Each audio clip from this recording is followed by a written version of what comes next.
In terms of rules, I think you need to follow the rules enough that you can deliver what's required, but break the rules enough to make things interesting.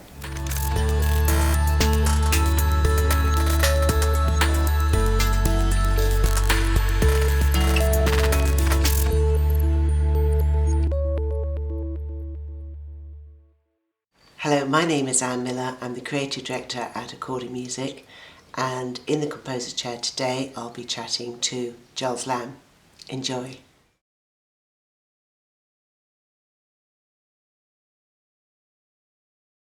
Well, I mean, it's really hats off to the Deep Silver, the game company who really wanted to do something different. You know, realised that every game trailer is full on in your face, sort of intense, sort of cinematic rock, kind of full on.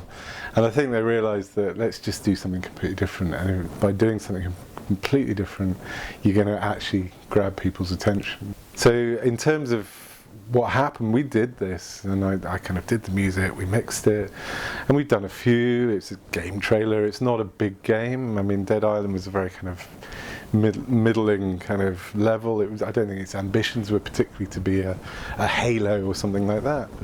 But then the film just went viral, so it went out as the trailers do. They go on the internet, and usually they'll get, you know, 10, 20,000 hits, and people talk about the game and, oh, it's nothing like the game, which often game trailers are nothing like the game. But this one just seemed to go viral, went, you know, very quickly throughout the kind of industry press and beyond the industry press, The Guardian, the New York Times, there were articles about the game trailer, and it just seemed to strike a chord. It just hit some kind of nerve that got people really kind of enthralled by it.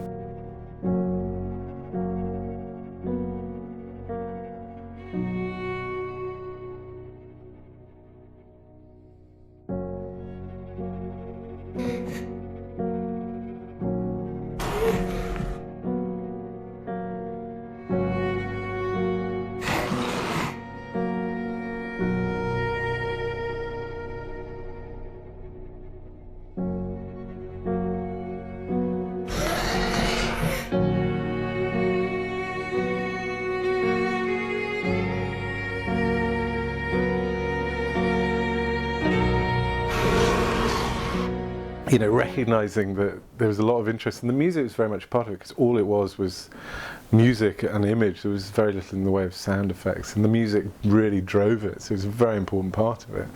So that got a lot of recognition, and people liked the music. So Deep Silver were like, why don't we sell this as a piece of music? We can, you know, it's good promotion, it make a bit of money, great. So they put it on iTunes, and we kind of split the share of it. But for me personally, as a composer, it certainly put my name on the map. So suddenly people recognise, you know, recognise who I am, and my name has got some kind of, it's allowed me to establish myself a little bit more and build a sort of reputation. Before that, there was lots of bits and pieces here and there, but that really kind of galvanised my position, you know, and yeah, it has done me a lot of good since.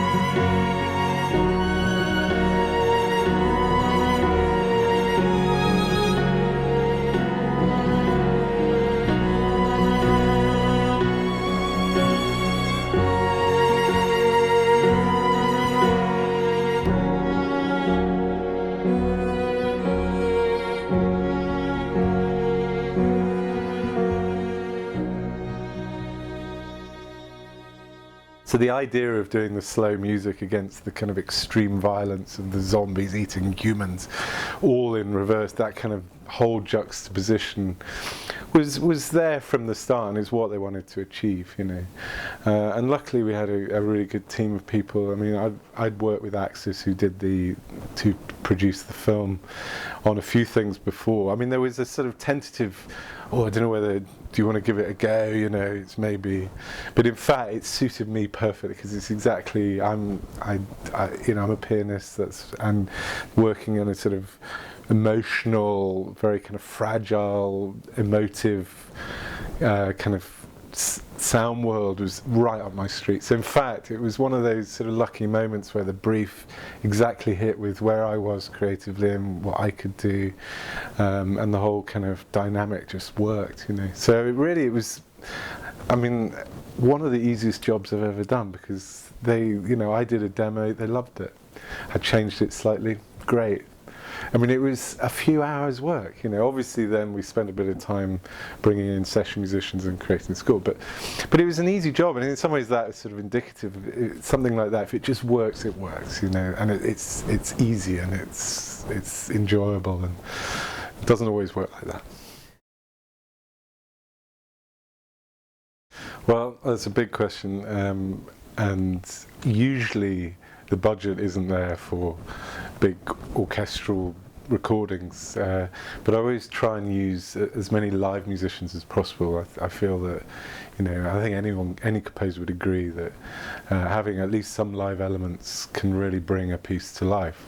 Although you can do pretty convincing stuff just out of the box on a computer. I mean, the sample libraries are very impressive, and they get ever better. So, you know, which is potentially a threat to musicians who are trying to make a living, let alone composers.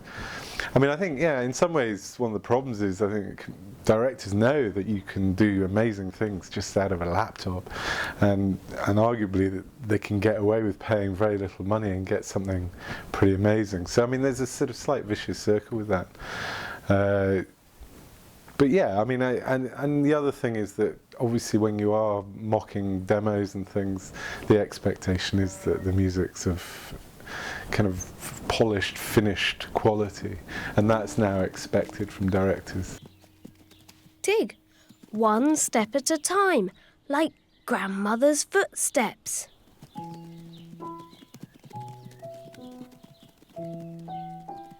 Come on, Tig, creep up on me.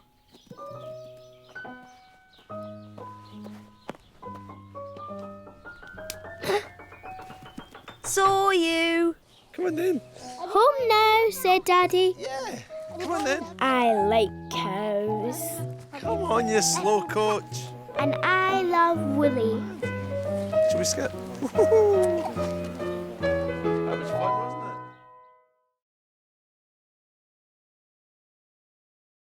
it? Well, I mean, I think obviously earlier the better. I mean, if you're in at an early stage, the director can be aware of your music, maybe even use some of your music as a sort of placement or guide for when they're editing, even when they're shooting. So, I mean, the earlier the better, and also it is about a relationship, so it's a creative relationship. So the sooner you can build that relationship, the stronger position you'll be in to deliver what the director wants. I mean, there's always a risk you can come in too early, and I've seen the experience where you start doing stuff and the director maybe not 100% sure what he wants exactly, or they're not quite sure the way things go, and you do lots of demos, and then the brief starts to shift and change. It can be a very inefficient process, you know, and obviously given budgets are never great, can actually really start to pressure, you know, the amount of money you're making based on the amount of time you're putting into it. Can be. So it's getting that right kind of balance between coming in not too early, but not last minute and everything's a rush. If you leave it too long, that guide music they kind of fall in love with, and then you're in the situation of having to kind of recreate, or at least kind of live up to the music that he really loves, and you're always in second place, you're always on the back foot, and you're never going to be, if he's sort of kind of got a piece of music locked in his head with the picture and that's it, you'll never equal that. It'll always be not quite exactly right. So and that's, you know, that's the nature of it. I think using guide music is useful in some ways because it's a very clear brief. So when you can listen to what they've used, you go, right, I know what the kind of thing they want. So it's a kind of complex process, sort of dynamic. But it is fundamentally about the relationship. And the more they can understand what you do and how you work, the better the outcome will be.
I was thinking about this. I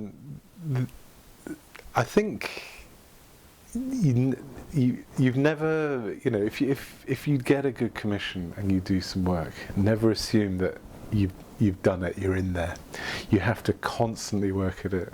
There's very little kind of loyalty in this business, and it is very fickle. It's very competitive. It's really tough business. I think anyone would know that.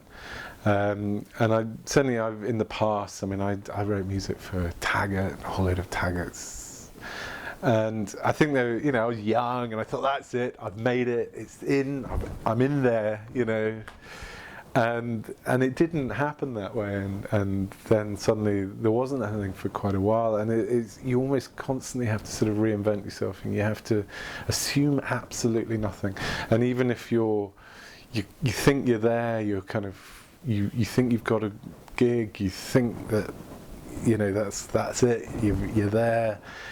Never assume it's there, because so often it then suddenly doesn't happen or whatever.